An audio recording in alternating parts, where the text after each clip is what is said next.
이러한 맥락에서 관촉사 사항이 이제 어떤 식으로 충주 미륵대원지 석조열의 입상에 영향을 미치게 되었는지, 그리고 그와는 또 다른 충주 미륵대원지 석조열의 입상만의 특징이 무엇인지에 대해서 또 알아보는 시간을 갖도록 하겠습니다. 서두에 말씀드렸다시피 미륵대원지 상 같은 경우에는 높이도 높이지만 10m를 넘는 이 높이도 굉장히 거대하기도 하지만 이를 둘러싼 석축이 또 굉장히 중요한데 이 부분에 대해서 이제 말씀을 드리도록 하겠습니다. 그런데 이 충주 미륵대원지를 살펴보기 전에 굉장히 또 중요한 상 중에 하나가 아주 가깝지는 않지만 같은 충주 원평리에 있는 석조열의 입상입니다. 이 상도 마찬가지로 미륵대원지처럼 팔각의 보계를 머리 위에 올리고 있고요. 그리고 높이는 6m를 넘어서 상당히 거대한 편입니다. 마찬가지로 고려시대 상이기도 하고요. 근데 이 상 자체가 가지고 있는 특징이 이게 미륵이다라고 사실은 단언하기에는 조금 어려운 부분들이 있습니다. 열애상이기도 하고, 예를 들어서 보살이 이 옷을 입고 있으면 미륵일 가능성이 있다 이런 식으로 얘기를 할 수 있지만 열애이고, 그리고 또 그 고려 전기의 미륵불의 특징 중에 하나가 이제 꽃을 들고 있다는 점인데 꽃을 들고 있지도 않고 해서 이 상을 미륵으로 단언하기는 어렵습니다만, 여기에서 알 수 있는 점은 이제 원평리 석조열의 입상에 위치하고 있는 곳이 충주 숭선사지라고 하는 곳과 굉장히 가까운데, 이 숭선사지가 광종의 외가의 원찰이었기 때문에, 그리고 이 숭선사지 발굴 조사를 했을 때 이런 숭선사지 출토 금동보살편과 같이 당시 개경에서 제작되었을 법한 굉장히 아주 수준 높은 불상 및 불교 문화재들이 다수 출품되었기 때문에 이 지역 자체가 고려시대 전기 왕실과 직접적인 관련이 있었다. 그리고 이 정도 규모의 불사를 할 수 있었던 이것이 제지 세력이 됐건 혹은 개경의 세력이 이쪽으로 이제 지원을 했건 간에 어떤 대규모의 불사를 할 수 있는 조건이 이 충주 지역에 마련되어 있었다는 점을 확인을 할 수가 있습니다. 충주 미륵대원지 석조열의 입상 같은 경우에는 굉장히 오랫동안 지금 그 보수공사가 이루어지고 있는 상태입니다. 그래서 이 사진 자체도 제가 2017년에 방문을 했을 때 찍은 사진인데 아직까지도 공사가 아직 끝나지 않은 상태입니다. 앞으로 한 1, 2년 사이에 마무리되지 않을까 싶은데요. 이 상은 이 규모 자체도 굉장히 거대하고 또 아까 말씀드렸다시피 그런 석실이라고 하는 굉장히 중요한 장치가 있어서 1977년부터 상당히 여러 차례 발굴 조사를 거쳤습니다. 그 과정에서 이제 많은 부분이 이제 밝혀지게 되었는데요. 지금 현재 하고 있는 공사는 2018년부터 석실을 해체하고 그 석재들을 스캔해서 보수하는 작업을 거치고 있습니다.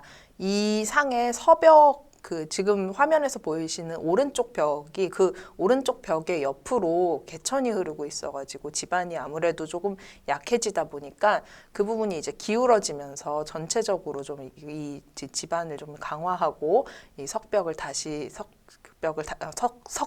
다시 쌓는 그런 작업을 하고 있는데요.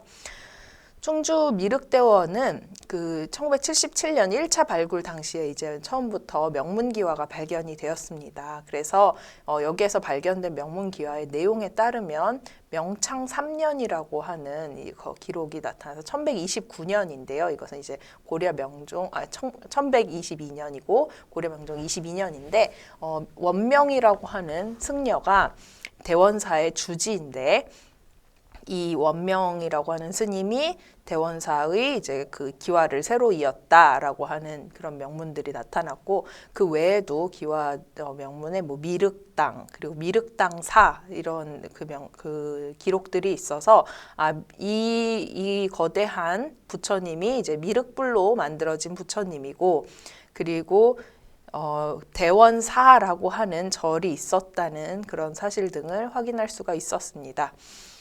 그래서 미륵을 모시는 사찰이자 그리고 원이라고 하는 표현에서 원의 역할을 했구나, 역원이라고들도 많이 하는데요. 조금 뒤에 좀 더 자세하게 말씀드리도록 하겠습니다. 그런데 이 미륵대원이라고 하는 그 절은 13세기에 병화로 소실이 되었고 조선 초에 크게 수리되었다는 기록이 남아 있습니다.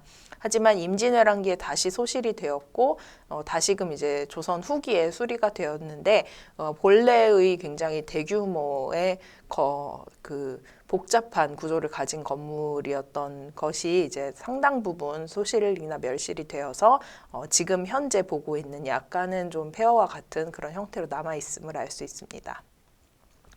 1936년에 병자년 포락으로 또 이제 그 법등이 끊겨서 그 당시에 대홍수가 일어났어서 그 후로는 그 주석하고 계신 스님이나 어떤 그 신도분들이 안 계시다가 최근 10여 년 전부터로 알고 있는데 그 미륵세계사라고 하는 사찰이 있어서 이제 이 보수공사 옆에 자리하고 있습니다. 이게 이제 미륵대원지의 전경인데요. 지금 보고 계신 그 미륵대원지의 그 석조열의 입상과 석축 공사하고 있는 그 가림판이 있고 그 앞에 이제 그 귀부 이수가 있는 그 비석 자리 그리고 석탑이 있는데 석탑과 그런 귀부 이수 자체도 굉장히 수준이 높은 그런 석조물들입니다. 그래서 다음에 혹시 방문하시게 되면은 한번 꼭 보시면 좋을 것 같고요. 화면 왼쪽으로 또 거대한 건물지들이 나오는데 이것은 이제 미륵대원지라고 하는 사찰이 단순히 사찰로의 역할을만 했었던 것이 아니라 여러 사람들이 이제 머무르고 그리고 또 공방지가 있어가지고 어떤 물건도 생산하고 했던 것처럼 굉장히 복합적인 그런 역할을 하는 좀 대규모의 공간이었다는 점을 시사하고 있습니다. 네, 그래서 충주 미륵대원지는 아까 말씀드렸다시피 굉장히 거대한 규모의 복합적인 공간이었는데요. 이러한 복합적인 공간을 산 한가운데 만들었던 이유가 있습니다. 미륵대원지는 남한강 수로를 이용해서 경상도 방면으로 진입하려고 할 때 수로에서 내려서 육로로 갈아타는 그 굉장히 중요한 교통 요점에 조성이 되어 있었는데요. 바로 계림령이라고 하는 그 고려시대의 그 교통로의 아주 요점이었습니다. 고려시대는 사실 그 전 시대인 통일신라가 경주를 중심으로 교통로가 이제 마련이 되어 있었고 거의 대부분의 교통이 이제 경주로 향하는 간선로를 사용했었던 데 비해서 이제 고려가 통일 왕조가 되고 또 그 통일 왕조의 수도를 개경해 두면서 전체적인 교통로를 굉장히 일대 혁신을 이루지 않으면 안 되는 상황이었습니다. 그런 상황에서 물론 이제 계림령이나 조령이나 문경세제와 같은 이 길들, 경상도로 향하는 길들은 단순히 고려 때 만들어진 길이라기보다는 그 전에 통일신라 때도 물론 혹은 그거보다 훨씬 전에 삼국시대나 그 이전에도 쓰였던 길이기는 하지만 고려시대가 되면서 이제 22역도라고 해서 개경을 중심으로 해서 전국으로 그 이어지는 그 거대한 영로망이 형성이 되고요.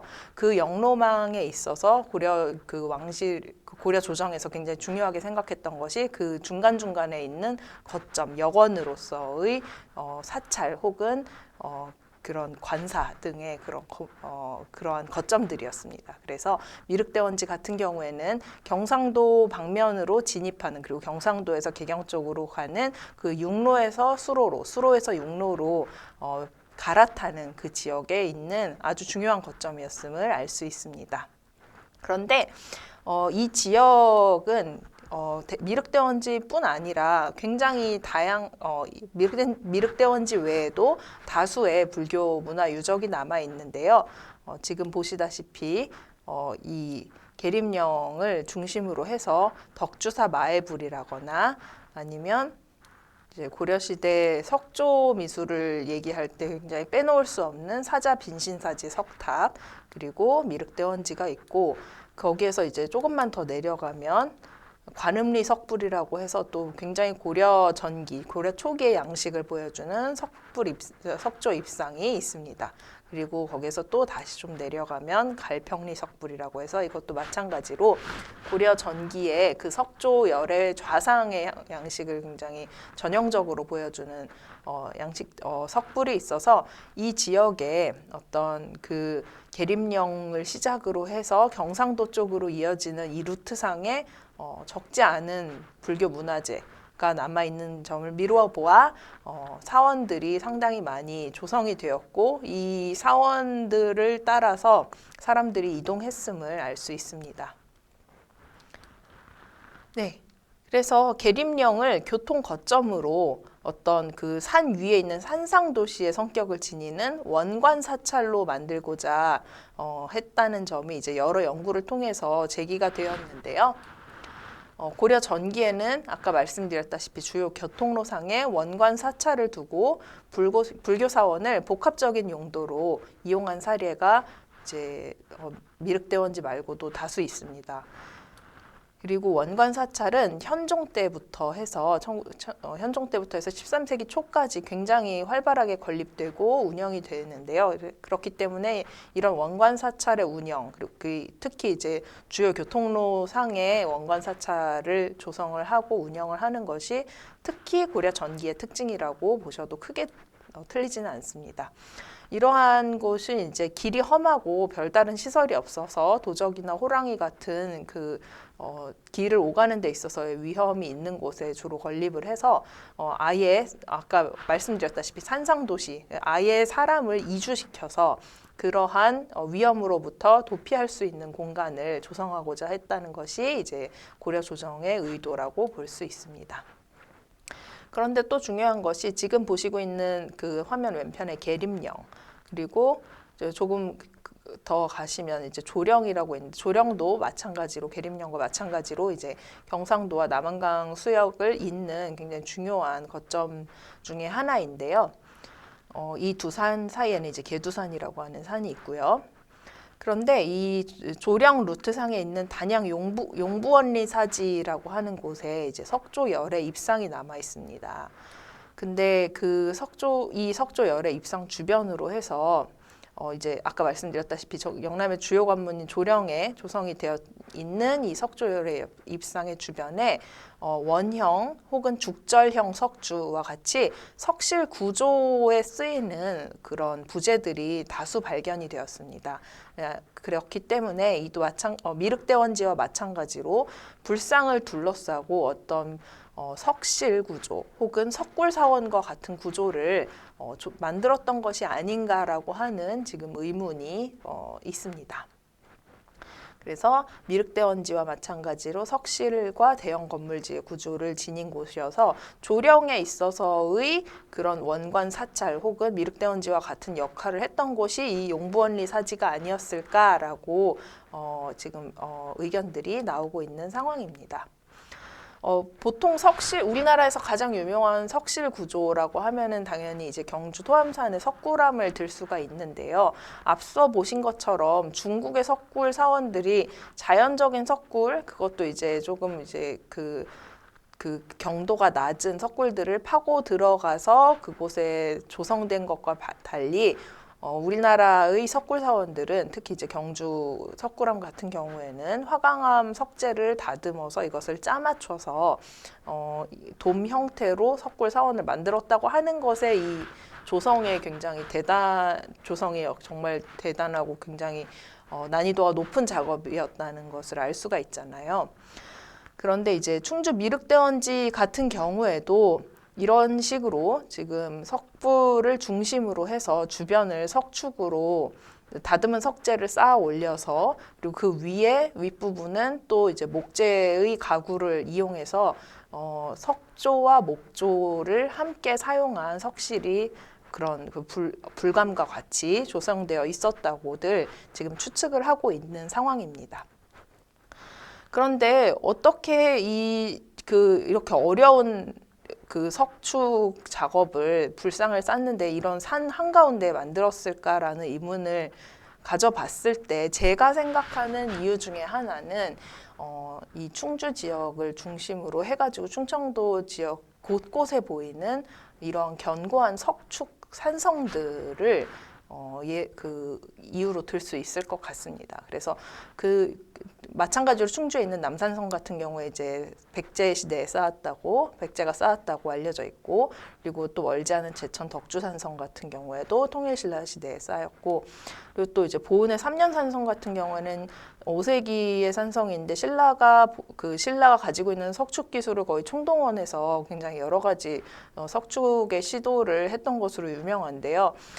다들 아시다시피 충주 지역이, 그리고 특히 충주를 둘러싼 충청도 지역이 삼국이 남한강 수역을 두고 끊임없이 각축전을 벌였던 굉장히 삼국 모두에 있어서 요충지였던 곳이고, 그런 만큼 어떤 적에 대비한 산성을 쌓는 것이 계속 성이라고 하는 것이 한번 쌓아도 그냥 쓸 수 있는 것이 아니라 또 무너지기 때문에 그것을 또 보수하고 개비하고 이런 식으로 끊임없이 그 사람의 손을 타는 그런 구조물이라는 걸 알 수 있는데요. 그래서 이 지역에 지금 다수 남아있는 석축 산성 같은 경우에도 당시에 만들어진 시계만 쓰인 것이 아니라, 예를 들어서 뭐 항몽 활동에 쓰였다거나 아니면 뭐 임진왜란 때 쓰였다거나 이런 식으로 끊임없이 산성으로서의 역할을 했던 것을 알 수 있습니다. 그래서 단순히 처음 축조되었을 때 기술자들 뿐만 아니라 그 이후에도 계속 성을 보수하는 인력들이 이 지역에 계속해서 남아 있었기 때문에 어떻게 보면은 이 굉장히 난이도가 높고, 그리고 한반도의 다른 지역에서 잘 보기 어려운 그 화강암 석재를 이용한 석축 구조라고 하는 것이 미륵대원지뿐만 아니라 용부원리 사지 같은 그 주변 지역에서까지 두 군데나 확인되는 것이 아닌가라는 추측을 해볼 수 있습니다. 미륵대원지 같은 경우에는 지금 제가 아까 말씀드렸다시피 서벽이 그 옆에 개울 때문에 조금 기울어지고 지반이 약해지면서 그 대규모의 보수 공사가 진행이 된 건데요. 이 서벽의 축조를 보면 중간에 지금 이게 제 논문에서 전제를 해온 것인데 6번 번호 밑으로 이제 긴 석재가 보이실 겁니다. 이것은 장대석을 돌못으로 활용을 해가지고 아주 긴 석재를 중간중간 못처럼 끼워 넣어서 이 전체 구조를 견고하게 만들고자 했던 것인데, 통일신라 하대부터 고려시대의 석축에 보이는 그런 특징입니다. 그렇기 때문에 충주가 남한강의 중류 지역에서 삼국이 쟁패를 다루던 정략지이고, 또 5세기, 6세기에 축조되었던 중부 내륙의 산성군을 통해서 석축 기술과 그리고 또 그런 보수 기술이 끊임없이 축적되고 그러한 인력들이 지역에 계속 남아 있었을 것이라고 추측할 수가 있습니다. 그래서 단순히 석불을 쌓는 것이 아니라 석구를 조형하고자 했을 때 지역에 전승되어 온 축성 및 보수 기술을 활용했을 가능성이 높다고 여겨지고 있는데요. 그런 점에 있어서 동식이 석축 기술을 그대로 반영하고 있다는 게 이러한 가설을 뒷받침한다고 볼 수 있겠습니다. 그런데 이 석굴로서의 조형이라고 하는 것은 단순하게 어떤 그 불상을 위시하고 있는 높은 구조물을 짓는다는 것이 아니고, 석굴암에서도 볼 수 있듯이 이 주존불로 모셔진 불상과 관련된 서사를 그 주변 인물, 다른 등장인물들을 등장시킴으로써 그 재현하고자 하는 의미라고 저는 이해를 하고 있는데요. 이것은 미륵대원지의 경우에도 마찬가지여서 이런 식으로 상당히 여러 구의 인물상들이 석축에 드러나고 있습니다. 처음에 앞서 말씀드렸다시피 여러 번의 포락도 있었고 그 전에 병화도 있었고 해서 이러한 구조들이 상당히 좀 훼손되고 뭉개지기도 했는데요. 그럼에도 불구하고 지금 계속 보수공사와 보존 처리를 통해서 조금 더 원형에 가까운 형태로 만들어 나가고 있는 상황입니다. 지금 보시고 있는 화면은 이제 아마 나한으로 보이는데요. 이제 그 승려의 형태를 하고 있는 부처님의 불제자들이 이제 여러 명씩, 3명씩, 2명씩 그 뭔가를 이제 경청하고 있는 듯한 모습으로 표현된 것을 알 수 있고요. 그리고 그 외에도 이렇게 석실 남벽 상단 같은 경우에는 열의 좌상이 이렇게 앉아 있는 모습을 보실 수가 있습니다. 이것도 이제 관련 논문을 제가 전제한 것인데요.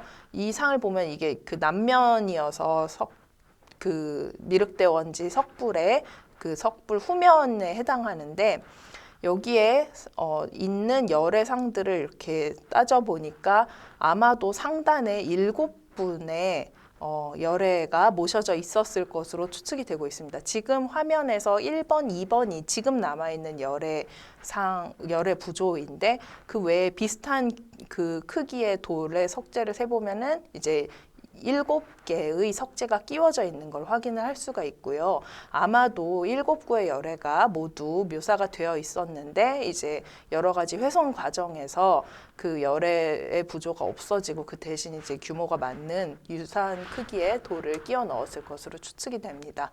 불교에 있어서 7구의 부처라고 하는 것은 굉장히 상징적인데요. 이것은 과거 7불이라고 해서 석가모니 열애가 석가모니 부처로 하생하시기 전에, 그러니까 부처로 태어나시기 전에 이 전 시기를 대표하는 7분의 부처님을 뜻합니다.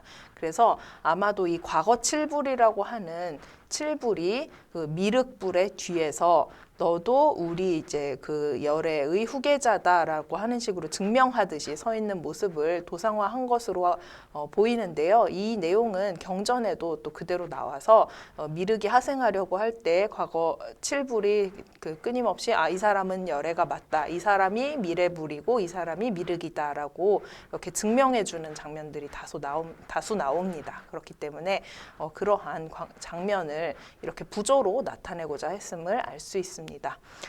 그래서 오늘의 강의를 조금 정리를 해보자면 일단 미륵을 대불로 조성하는 것은 여러 면에 있어서 그 미륵과 관련된 경전의 내용에 바탕을 두었음을 알 수 있습니다.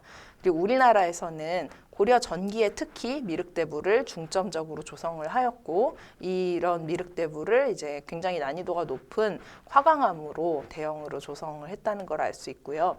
이 시기의 미륵대불의 조성은 왕권 강화와 관련이 있고 그리고 또 제지 세력의 활용을 염두에 두고 주로 충청 지역을 중심으로 다수 세워졌습니다. 이 중에서 미륵대원지 같은 경우에는 계림령을 지나 개경으로 향하는 영남권의 주요 교통로상에 원관 사찰로 조형되었음을 알 수 있는데요.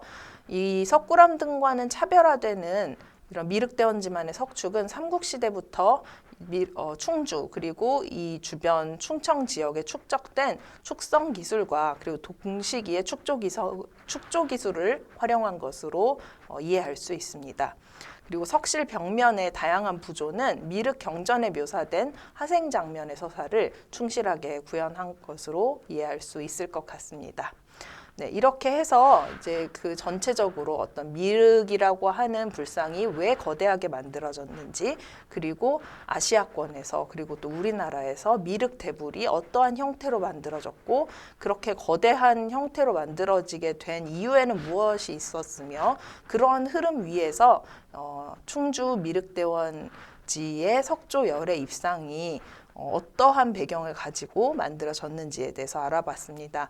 현재 아직 그 미륵대원지의 보수공사 그리고 그와 관련된 조사들이 끝나지 않은 상황이어서 이 공사가 마무리되면은 다양한 연구 성과들을 통해서 앞으로 더 이제 충주 지역의 고려 불교 문화의 중요성 그리고 그 부분에 있어서의 미륵대원지와 그 주변 그 사찰, 불교 유적들의 중요성에 대해서 확인을 할 수 있을 것으로 기대가 되고 있습니다. 네, 오늘 강의 끝까지 들어주셔서 감사합니다.